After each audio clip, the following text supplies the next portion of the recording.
Estamos começando um novo ano litúrgico, um novo ano da igreja. É o primeiro domingo do Advento, tempo novo, vida nova. Devemos aproveitar a mudança do ano litúrgico para fazer uma bela revisão de vida e para dizer, tomando fôlego novo, Senhor, dá-me a graça de recomeçar, dá-me a graça de viver os mistérios da salvação na Sagrada Liturgia, neste novo ano que hoje se inicia. Olhe, vejam só que coisa, como a vida passa depressa, não é isto?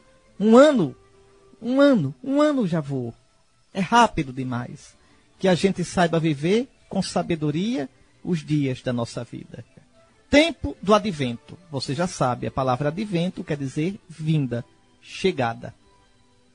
É um tempo este de 4 semanas. O que se celebra neste tempo? 2 coisas. Primeiro, preste bem atenção.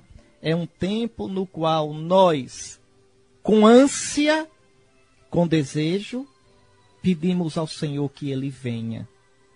Repare só que coisa. Pedimos ao Senhor que Ele venha logo na sua glória.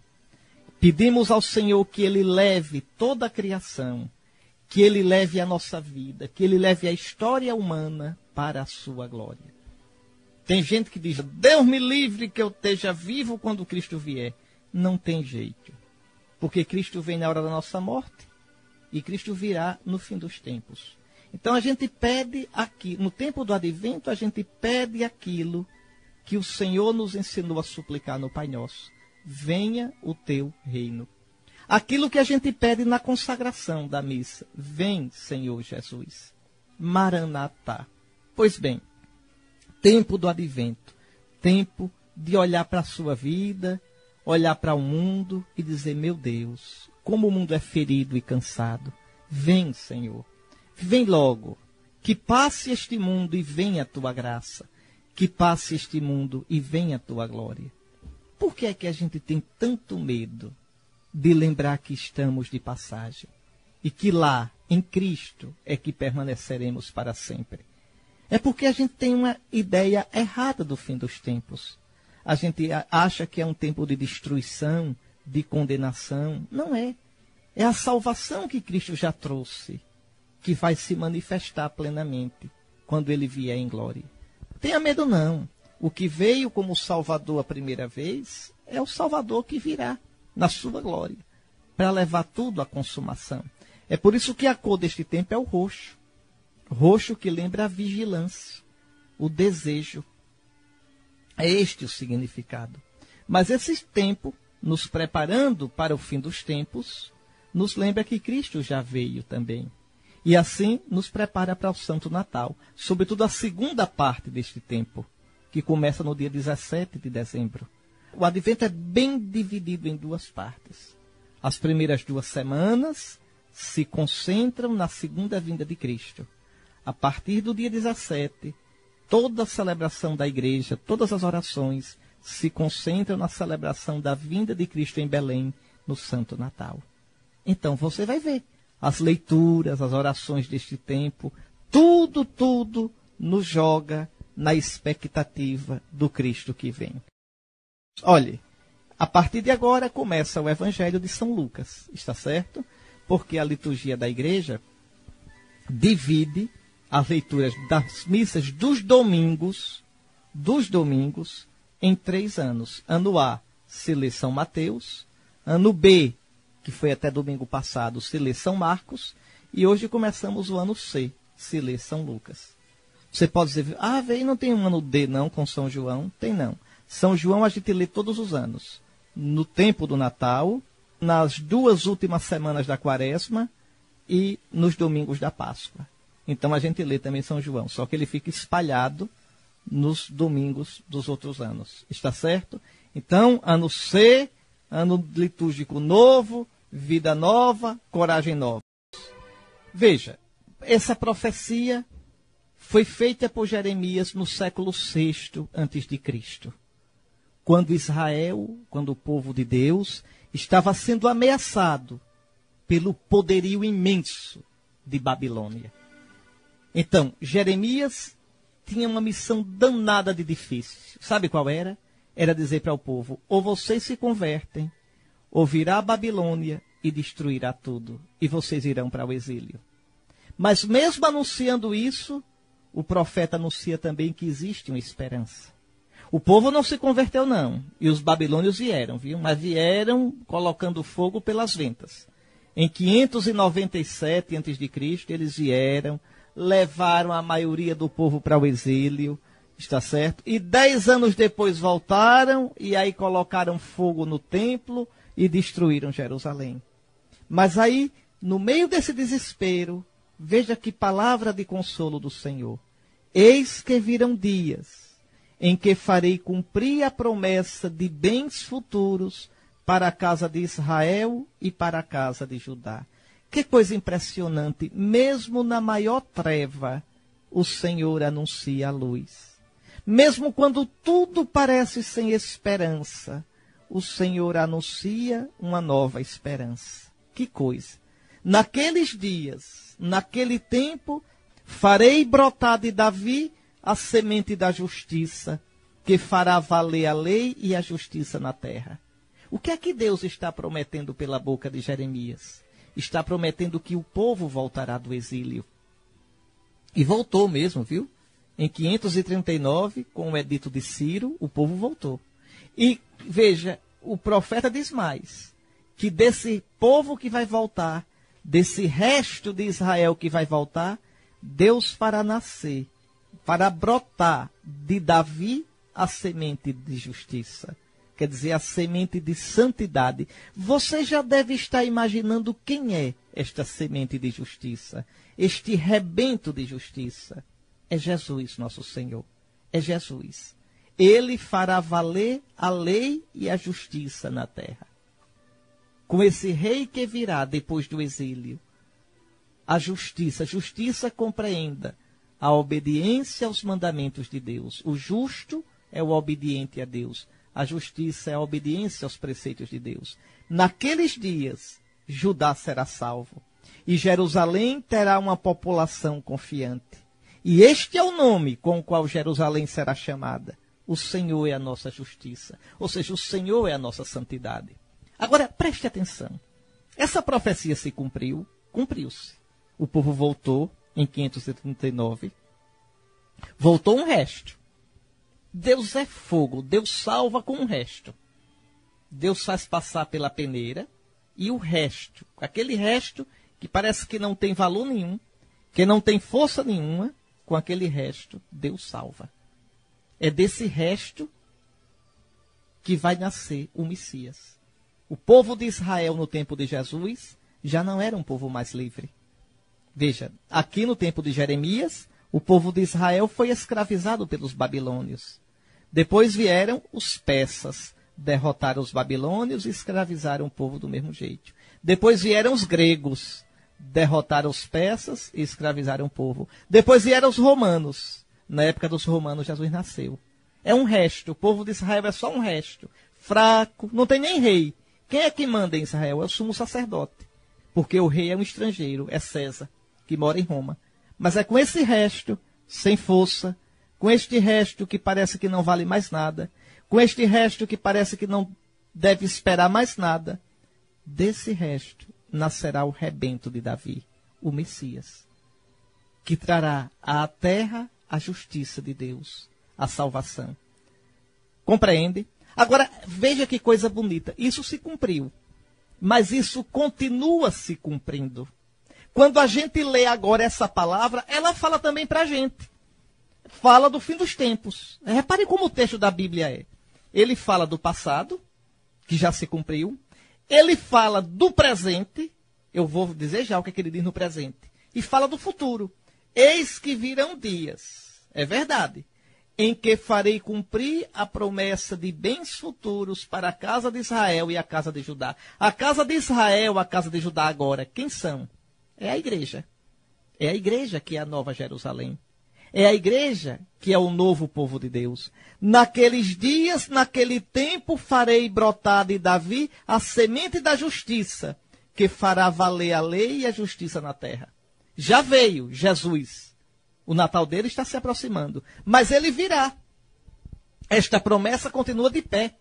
Naquele dia, no dia do Senhor, ele fará brotar o Cristo Jesus como juiz. Naqueles dias, Judá será salvo. E Jerusalém terá uma população confiante. Este é o nome que servirá para designá-la. O Senhor é a nossa justiça. Sim, querido irmão, coragem. Um dia o Senhor virá. Um dia a igreja, que é a nova Jerusalém, será glorificada. Um dia todo o pecado, todo o mal, todo o coração dúbio, hipócrita, falso, serão retirados. A igreja será toda ela formada por aqueles que foram eleitos. Agora é um povo misturado.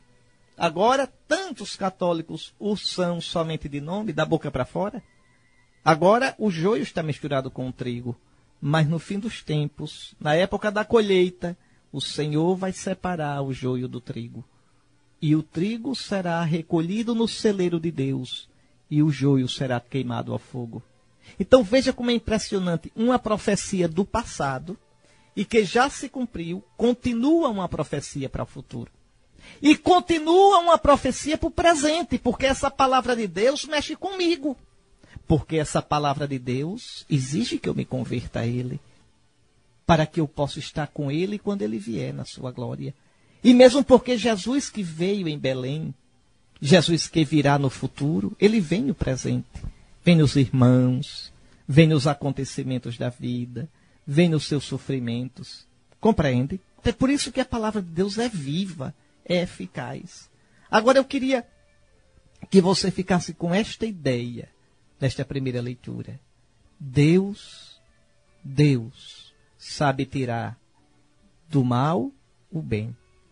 Deus sabe tirar da derrota a vitória. Deus sabe tirar da treva a luz. Deus sabe. Quando Jeremias fez essa profecia, não havia esperança humana para o povo de Israel. São coisas impressionantes. Olha, só vou lhe dar um exemplo, só para você ver. Quando o povo voltou do exílio de Babilônia, em 539, o povo voltou arrasado, não tinha mais nada. Jerusalém era um montão de ruínas. As muralhas tinham sido destruídas. O templo era só ruína, tudo acabado. Tudo acabado. Veja que coisa impressionante.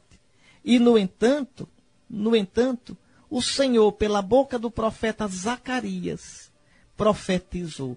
Repare só que profecia. É no capítulo 8 de Zacarias. Olhe só. Assim diz o Senhor dos Exércitos. Sou muito apaixonado por Sião. Estou fervendo de paixão por ela. Assim diz o Senhor. Voltarei para Sião, vou morar de novo dentro de Jerusalém. Jerusalém será chamada cidade fiel. A montanha do Senhor dos Exércitos terá o nome de Montanha Santa. Agora escute. Assim diz o Senhor dos Exércitos. Ainda haverá muitos velhos e velhas sentados pelas praças de Jerusalém, todos de bengala na mão por causa da idade. As praças da cidade estarão cheias de meninos e meninas a brincar pelas ruas. Assim diz o Senhor dos Exércitos, uma coisa que parece milagre para esse resto do povo, porque há de ser impossível para mim. Parece difícil para o povo? Pois para mim não é impossível. E é verdade. O povo voltou, Jerusalém foi reconstruída, e ainda hoje está lá. Eu sempre que vou à Terra Santa, andando por Jerusalém, eu gostava de andar à noite na Cidade Velha, e vendo os meninos brincando na rua, os jovens passando, eu me lembrava dessas palavras. Me lembrava dessas palavras. Veja, do que é resto, do que é nada, Deus tira a vida, Deus tira a luz, Deus tira a vitória. Então não se assuste na sua vida. Aquele que espera no Senhor, aquele que confia no Senhor, renova suas forças. Ainda que caia, se levanta. Ainda que esteja nas trevas, não esquece da luz e verá a luz. Então, nas sombras desta vida, nas lutas desta vida. Tenha coragem, viu? Espere por Jesus. Ele vem. Ele veio, fidelíssimo em Belém. Ele virá um dia em glória. E vem a cada dia nas coisas da vida. Espere por ele. Tenha coragem. O dia dele vai chegar. Tenha coragem. Seja fiel. É esta a mensagem desta primeira leitura. Vamos rezar juntos o Salmo 24, que vai dizer: Senhor meu Deus, a vós elevo a minha alma. Oh, que coisa mais bonita! No primeiro domingo do ano novo, do ano litúrgico, a gente reconhece a nossa fraqueza, a gente reconhece que sozinho não pode tudo. Eleva os olhos para o Senhor. Feliz o homem que sabe elevar os olhos para o Senhor. Feliz aquele. O que anda somente olhando para baixo é um derrotado. O que só olha para frente é um altivo soberbo. O que olha para o alto, esse é humilde. Então é preciso saber a hora de olhar para baixo com humildade, de olhar para frente com confiança, mas sobretudo de olhar para o alto, sabendo que depende de Deus e é Ele que nos dá coragem. Então vamos rezar. Tem muita coisa nessa leitura, viu, para a gente pensar. Vejam que o tema é novamente a vigilância. Vigiar à espera do dia de Cristo. Quem é que vigia de verdade? Vigia à espera de Cristo quem rejeita as obras das trevas. Olha o que é que São Paulo diz. Irmãos, o Senhor vos conceda que o amor entre vós e para com todos aumente e transborde sempre mais, a exemplo do amor que temos por vós. Interessante isto. O óleo da lâmpada que a gente deve manter acesa esperando. Lembre da parábola das 10 virgens. Lembre que Jesus diz: mantende vossas lâmpadas acesas. Pois o óleo que mantém a lâmpada da vigilância acesa é o amor. O amor a Deus e o amor pelos irmãos. Mas isso não é um amor simplesmente humano. Este amor, quando a gente fala no amor cristão, não é um amor simplesmente de sentimento. É o amor que o próprio Deus nos dá.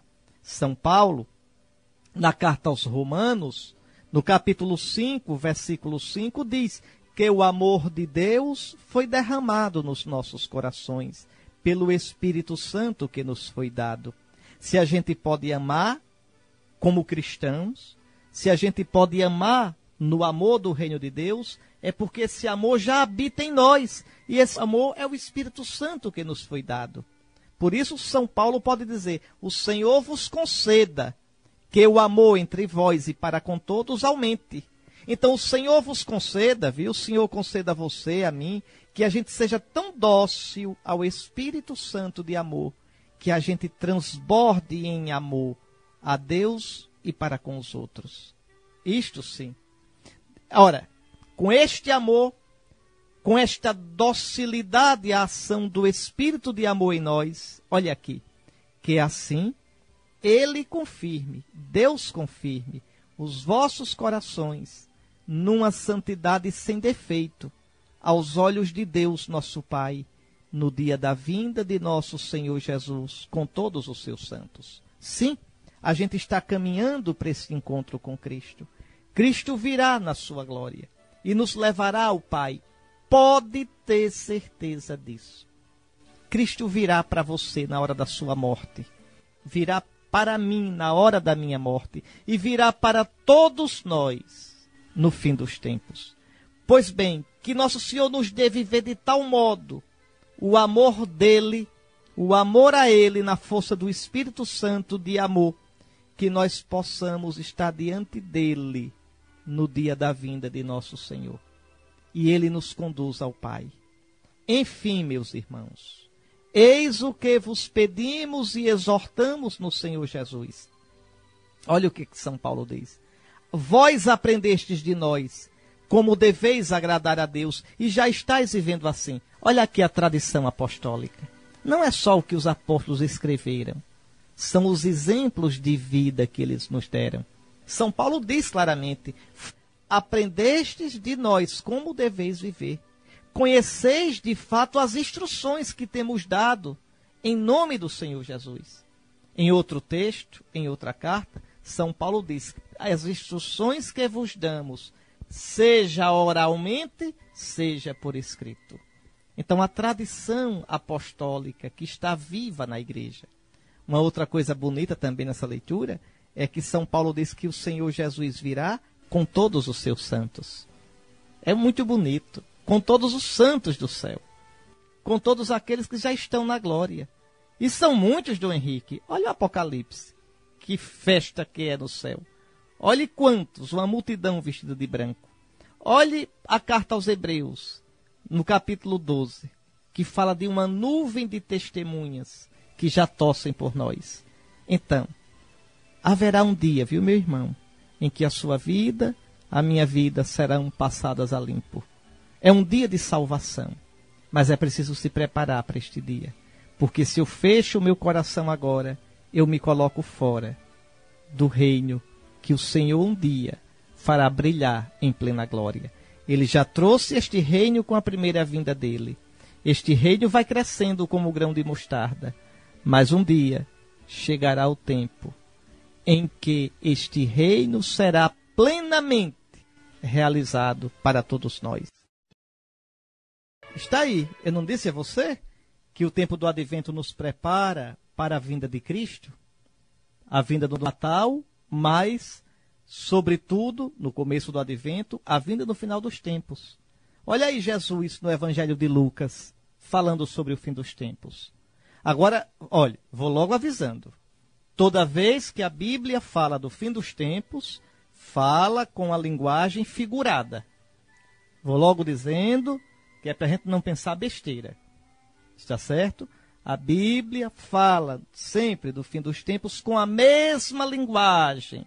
Fala em trombeta, fala em nuvem, fala em estrela no céu, em sol escurecer, em lua cor de sangue. Fala sempre assim. E eu vou explicar por quê. Mas é uma linguagem figurada. Como será na vinda de Cristo? Não sabemos. Porque a vinda de Cristo não pertencerá mais a este mundo. Quando Jesus se manifestar em glória, a criação todinha será impregnada do Espírito Santo e será levada para a glória. Então, a vinda de Cristo é um acontecimento que fará este mundo passar para outro mundo. Os corpos ressuscitarem. Veja, então a gente não tem um jeito de descrever como vai ser. Quando eu não posso descrever uma coisa, eu uso uma linguagem figurada. Pronto. Uma alegria muito grande. Como é que você vai descrever? Você vai dizer um bocado de coisas. Olha, eu senti uma alegria tão grande que quase que meu coração explodia. Botou uma dinamite, foi no coração. Veja, você está usando uma linguagem figurada. Não tem jeito. Emoção forte, experiência forte, que a gente não consegue descrever, tem que se falar por figura. Olha, eu tomei um susto tão grande que meu coração quase saía pela boca. Lá vai uma linguagem figurada. Imagine um coração sair pela boca, que presepada. Então, linguagem figurada, está certo? Pois bem, vamos então entender o que Jesus quer dizer.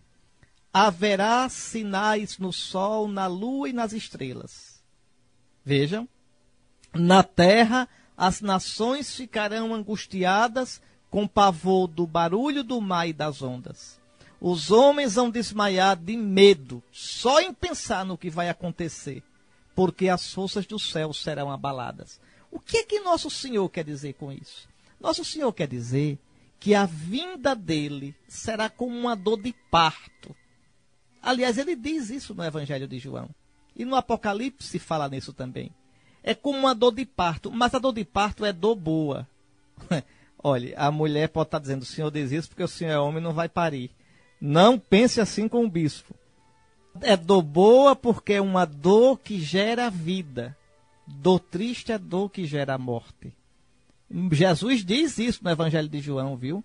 Diz que quando chega a hora da mulher dar à luz, ela fica triste porque a sua hora chegou. Mas depois se alegra por ter colocado um homem no mundo. Se for um homem que preste, graças a Deus. Então veja, é isso. A dor do final dos tempos é uma dor de parto para o mundo novo, para o mundo da glória. Então, nosso Senhor quer dizer isso, que toda a criação será convulsionada, que a história humana será convulsionada.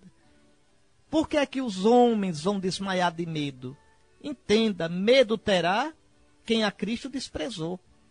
Medo terá quem de Deus não fez caso. Mas aquele que desejou o Cristo, aquele que disse, vem, Senhor Jesus, aquele que viveu aberto para Deus, será dia de salvação, dia de vida. É isso que nosso Senhor quer dizer. Então eles verão o Filho do Homem vindo numa nuvem com grande poder e glória. Eu já expliquei para você. Vir na nuvem quer dizer vir como Deus, vir do mundo de Deus, vir do céu, do lado de Deus. Mas esse que vem com todo o poder e glória é o Filho do Homem. É aquele que foi nosso irmão. Ben Adão, filho do homem, se fez nosso irmão, feito de barro como nós. Aquele que sofreu como você, lutou como você, enfrentou a morte na cruz e venceu a morte. E agora vem como juiz.